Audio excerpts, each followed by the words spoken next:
AITA for telling my ex-MIL that I have every right to move on with my life. I, 36 was married to Sarah, then 30F, for 4 years. We have a son together, Jerry, who would be turning 8 next week if he were still here, if I even knew where he was. 6 years ago, Sarah vanished. One minute we were in the middle of a bitter custody battle. The next, she and Jerry were gone. The day it happened is burned into my memory. It was her weekend to drop Jerry off. I waited, watching the driveway, checking my phone every 2 minutes. I called. No answer. Hours passed. I drove by her place, empty. The silence was deafening. After 24 hours, I filed a missing persons report. Turns out, she crossed state lines in violation of our custody order. She was charged with parental kidnapping, technically a felony. But despite local police and even the FBI investigating, there's been no trace of them. Nothing. Not a credit card transaction, phone signal, or even a secondhand witness sighting. 5 years later, the case has gone cold. And in our state, one more year of no contact means both Sarah and Jerry can be legally declared dead. But it doesn't feel like death. It feels like a wound that never closes. Sarah and I didn't have a peaceful divorce. We clashed on parenting styles, priorities, custody, everything. I wanted to be in Jerry's life as an equal parent, not a visitor. She didn't take that well. When I filed for 50-50 custody, I think something in her snapped. Maybe she felt like she was losing control. I don't know. She was supposed to drop Jerry off on Sunday night. When she didn't, I assumed there was traffic or an emergency. But an hour became 2. 2 became 8. I drove to her place. Empty. The landlord said she had moved out earlier that week. I filed the missing persons report within a day.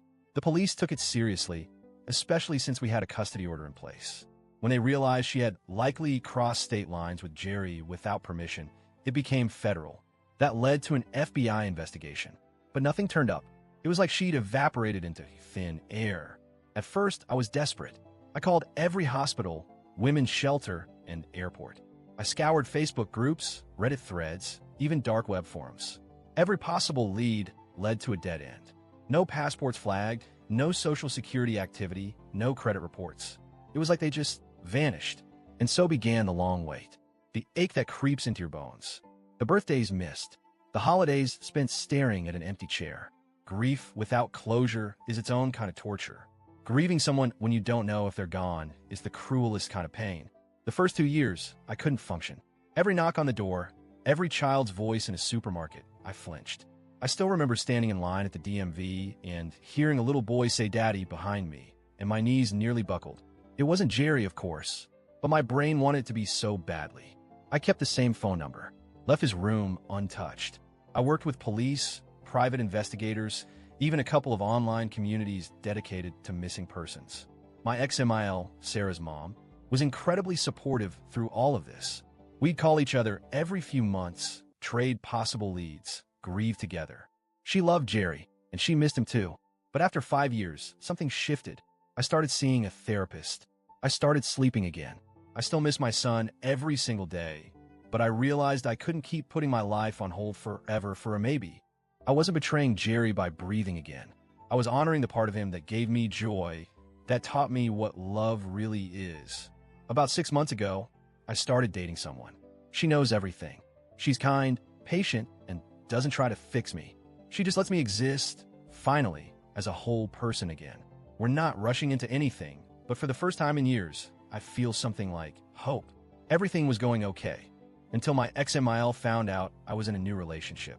We hadn't spoken in a few months, but she called me out of the blue after hearing from mutual acquaintance that I was moving on. At first, the conversation was cordial, like always. Then her tone shifted. She asked, "How could you do this? What if Sarah and Jerry come back? How will they feel?" I told her gently but firmly that I had to start living again. That Jerry would want his dad to be happy, to have love, to stop suffering in silence. That I hadn't given up, but I couldn't stay frozen forever. She didn't take it well.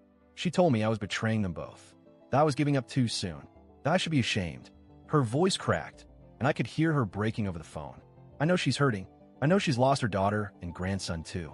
But in that moment, it felt like she wanted me to drown just so I wouldn't swim ahead of her. I told her calmly, but clearly, that I have every right to move on. That doesn't mean I've stopped loving Jerry. It means I'm choosing not to be consumed by an absence I can't change. She hung up. We haven't spoken since. That phone call has haunted me for weeks. I know grief doesn't look the same for everyone. I know my ex MIL is still holding on to hope, and maybe she always will. But does that give her the right to tell me how to grieve? How long to wait? Whether I'm allowed to feel love again? I think about Jerry every day. I talk to him in my head. I imagine what he'd look like at 8. But I also know he wouldn't want me to disappear the way his mother did. He'd want me to live. He'd want me to love. So, AITA for telling my ex MIL that I have every right to move on with my life.